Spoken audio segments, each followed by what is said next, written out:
Bienvenidos a este tema número 18 de este curso de Misterio Cristiano. Y bueno, pues aquí vamos a hablar de los sacramentos. ¿Qué son los sacramentos? Los sacramentos son signos sensibles que, instituidos por Jesucristo, nos dan la gracia y nos santifican.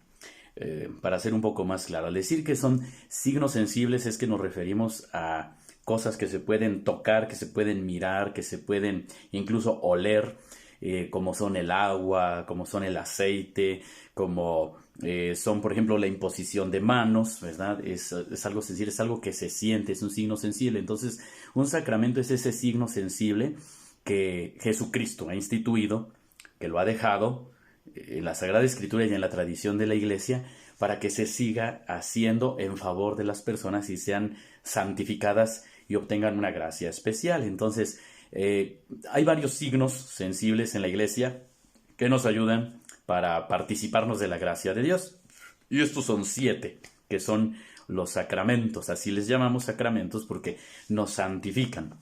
Pero, ¿cuáles son estos sacramentos? ¿Cuántos son? Son estos 7, que son el bautismo, que es el sacramento que nos da la entrada a la vida cristiana y a la iglesia. Por eso es el primero de los sacramentos y el más importante, porque sin él no se pueden recibir los demás. Está el sacramento de la confirmación, que como la palabra lo dice, confirma a la persona en la fe y confirma su pertenencia como hijo de Dios y a ser hijo de la iglesia, y recibir especialmente los dones del Espíritu Santo, que ya los recibió en el bautismo, pero aquí pues les son confirmados de una manera especial. Y luego pues está el sacramento de la Eucaristía, que es el mayor de los sacramentos, es fuente especial de muchas gracias, porque es la presencia de Jesucristo en la hostia y el vino consagrados. Entonces la Eucaristía. Y luego la penitencia o reconciliación o confesión, más popularmente conocido, que borra los pecados de quien se acerca con las debidas condiciones a confesarse. Y luego está la unción de los enfermos, que es esta bendición especial, esta unción con aceite en el enfermo, en el cual pues se le pide a Dios la salud de cuerpo y alma de aquella persona. Y luego está el orden sacerdotal, ¿verdad?, que recibimos quienes hemos sido llamados a esta vocación, quienes son ordenados diáconos, presbíteros, obispos. Y luego pues está el matrimonio, quienes han sido llamados también a esta vocación, pues el sacramento del matrimonio, cuando realizan su boda, cuando se casan, pues ahí se otorgan este sacramento del matrimonio. Hay que ver que los sacramentos se dividen en dos grupos. Antiguamente ya así se les dividía como sacramentos de muertos y sacramentos de vivos. Uno diría, pues si está muerto, ¿cómo va a recibir un sacramento? Bueno, se habla de que la persona está muerta a la gracia de Dios, no físicamente. Entonces, ¿cuáles son los sacramentos de muertos? Serían el bautismo y la penitencia, porque cuando alguien va a recibir el bautismo, prácticamente viene con una muerte espiritual, pero al recibir el bautismo, pues llega a una vida, resucita la vida de la gracia. Quien tiene pecado grave, pecado mortal, y va y se confiesa, adquiere la vida de la gracia.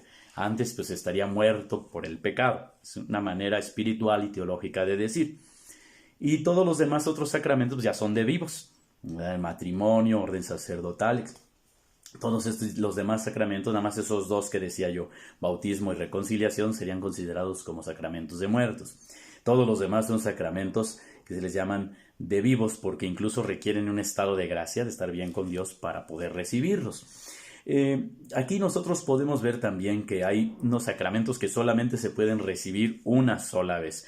¿Cuáles serían estos que se pueden recibir solo una vez? El bautismo, la confirmación y el orden sacerdotal. Estos tres imprimen en el alma lo que se llamaba un carácter que dura para siempre. Quien es bautizado para siempre, aunque después renuncie o se vaya a otra religión. Quien recibe la confirmación no necesita recibirla más que una sola vez porque imprime carácter, es decir, está confirmado para siempre. Quien recibe el orden sacerdotal igualmente no se deja de ser sacerdote porque deje de ejercer el ministerio o porque renuncie a vivir y a servir como sacerdote, sino que sigue siendo sacerdote para siempre quien recibe este sacramento del orden sacerdotal. Y hay que ver también que para que un sacramento sea administrado, para que se dé, pues se requieren ciertos elementos. El primero es la materia. el segundo es la forma, el tercero es el ministro y el cuarto es el sujeto. ¿A qué me estoy refiriendo con cada una de estas cosas? Las explico. La materia sería aquello que hace que un sacramento sea un elemento sensible. Por ejemplo, en el bautismo, ¿cuál sería la materia? Pues sería el agua. Se va a poner sobre el niño o la persona adulta el agua. ¿Cuál sería, por ejemplo, la materia en el sacramento de la confirmación? Pues sería el crisma con el que se va a ungir a la persona. Y así por el estilo, el signo sensible, lo que se ve, lo que se puede tocar, lo que se puede percibir por los sentidos, esa sería la materia. ¿Cuál es la forma? El segundo elemento de un sacramento. La forma son las palabras que el ministro dice en el momento de realizar el sacramento. Por ejemplo, en el bautismo, son las palabras del sacerdote. Cuando pone el agua, que es el elemento de la materia, cuando dice las palabras es la forma. Yo te bautizo en el nombre del Padre, y del Hijo, y del Espíritu Santo. Amén. Bueno, y después vendría el ministro. ¿Quién es el ministro? Pues es la persona a través de la cual se da el sacramento. En este caso puede ser el sacerdote, el diácono, o a veces algún laico puede dar algún sacramento. Me estoy refiriendo, por ejemplo, cuando hay un bautismo de emergencia en el que no hay un sacerdote cerca, un diácono, y una criatura o una persona adulta está a punto de morir y pide el bautismo o se requiere el bautismo. Cualquier laico bautizado por este mismo carácter de cristiano, de hijo de Dios, puede y tiene la facultad de bautizar en un caso de emergencia y decir, poniendo el agua, que es la materia, y con la intención de hacer lo que hace la Iglesia, decir: yo te bautizo en el nombre del Padre, del Hijo y del Espíritu Santo. Amén. Y poniendo el agua sobre la cabeza de aquella persona, está realizando el sacramento. En el caso, por ejemplo, particular del matrimonio, fíjense, las personas les dicen: el padre que me casó. Bueno, pues es una manera de decir. Pero en realidad los novios se casan uno con otro, es decir, ellos mismos son ministros del sacramento, porque al darse el consentimiento, los novios, en el momento de su boda, ellos mismos se están administrando el sacramento del matrimonio al darse su consentimiento entre ellos. Entonces, ¿para qué está ahí el sacerdote o el padre o el diácono?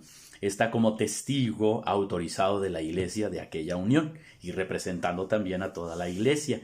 Entonces es el ministro que representa a toda la comunidad y que está como testigo, pero en realidad quien se da ahí el sacramento son uno al otro de los esposos, ¿no? Bueno, ya vimos entonces es la materia, es la forma, es el ministro y obviamente pues es el sujeto, es decir, el que recibe el sacramento.